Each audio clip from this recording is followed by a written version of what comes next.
Today on The Boot Guy, we're looking at the KHOMBU RAVINE 6-inch waterproof 200 grams of Thinsulate.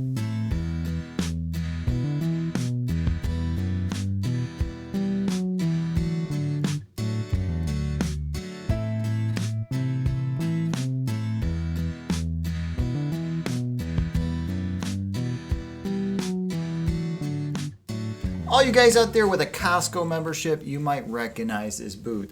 This is the boot they always have on sale at this time of the year. During the winter months, they put this thing out there, sometimes at $23.99. And I'm sure you've looked at it. I'm sure you thought, well, is it any good? Well, let's dissect this thing. Let's take a really good look at this boot. Now, right off the bat, let's look at that sole. That sole reminds me of some other major brand sole, and I just can't put my finger on it. I don't know whose sole that could be.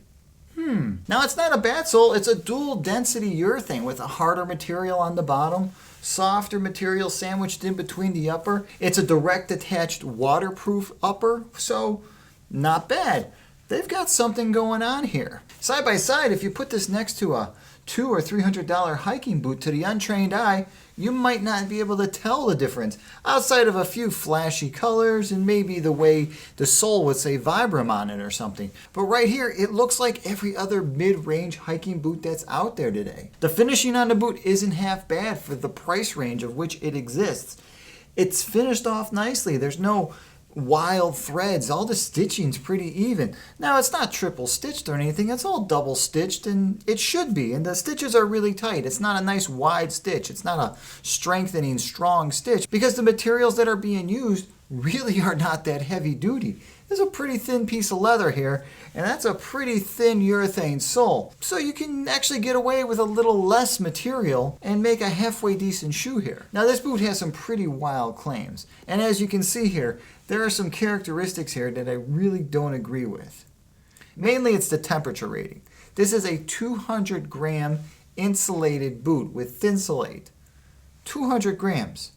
So that's your basic blonde boot insulation. You know, your blonde construction boot? Most of those are usually insulated with 200 grams. And 200 grams is like having on a very thin hiking sock on top of another thin hiking sock with a regular pair of uninsulated boots. That's about your thermal protection there. Now, in the listing online, it gives it a -4-degree temperature rating. On the box, they actually list it at a -20 degree. Now, that's pretty damn cold, and that's a pretty horrible claim to be making, because that really bastardizes everything else in the industry. That kind of makes people think by offering numbers in places where they should just be offering verbs and words to really clarify how good something is. They just throw a number out there, and that number then balances out to us thinking that, wow, this boot is going to hold me down to 40 below zero. This must be an amazing boot. Now, the lacing system isn't half bad. Like I said before, it's a copy of other boots, so they did a really good job. They used these beautiful pieces of hardware. Now, these are really nice top-mounted eyelids. These are the speed type eyelids where you can pull them and tighten them in. But with a U shape like this, you really don't need eyelids like this. But for the aesthetic of the boot, it really makes a nice touch. It looks good. As it's sitting on the shelf, it's a good-looking boot. Now, inside this thing, that's where I get a little bit more than a little skeptical. Actually, I get a little frustrated to think that they're calling this a thermal insulated insole. Now, I've seen a lot of insoles in my time, and it's been many, many years since I've seen something that was two pieces of material that were chain stitched together. This is a really bad job. I mean, this is so bad. I mean, I haven't even seen cheap insoles like this in kids' shoes and boots in at least the last 10 years. This is complete garbage. With today's manufacturing, insoles should not be made like this. I mean, heck, buy your insoles from somebody else. At least don't do this. What's going on here is because they put these two layers together and because there's no glue in the center that are holding this top portion to this bottom portion. As you start to sweat, your sweat is going to get locked in between this top layer of polyester and this bottom layer of foam.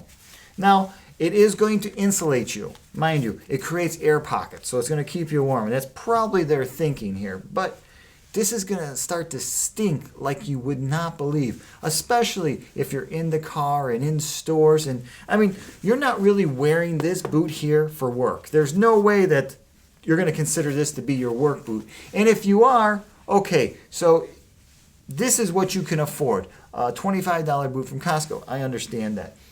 But if you can afford something better, this will not be your work boot. This will be your playtime boot. This will be your taking the kids sledding boot. Even with that logic, I got to vote against this. There's much better stuff out there that you're going to get more wear out of.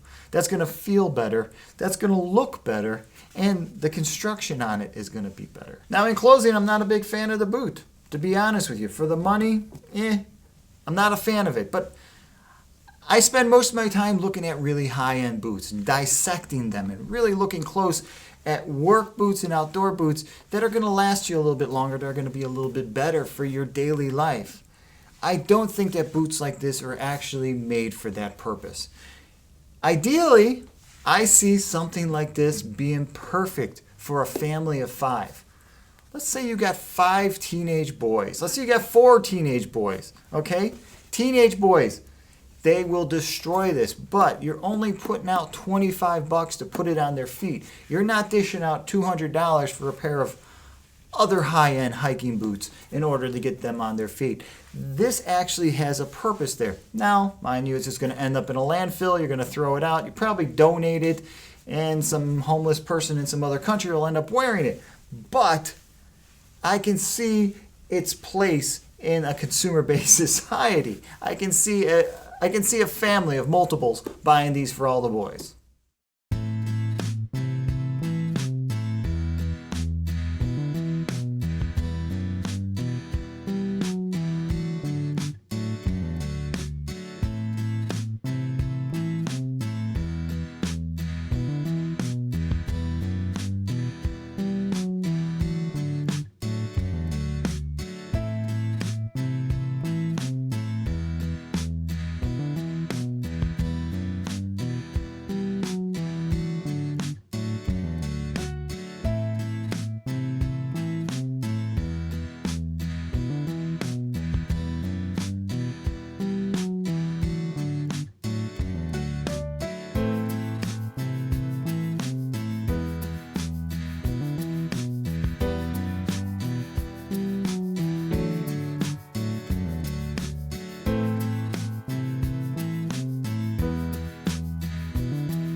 So that's the KHOMBU RAVINE, 200 grams of Thinsulate, waterproof, insulated hiking boot. Hey, if you purchased a pair of these combos from Costco, please comment below. Or if you picked up a pair from another retailer, comment below. Let me know what you thought about the sizing scale on this. Since they only make this in full sizes, how did it work out for you? Hey, if you're interested in seeing a few detailed photos of this boot, swing by TheBootGuy.com. There I'll have some detailed photos of the inside, the outside, the sole, and a few tight shots of that insole so you can really understand what I'm talking about, how you shouldn't make an insole like that.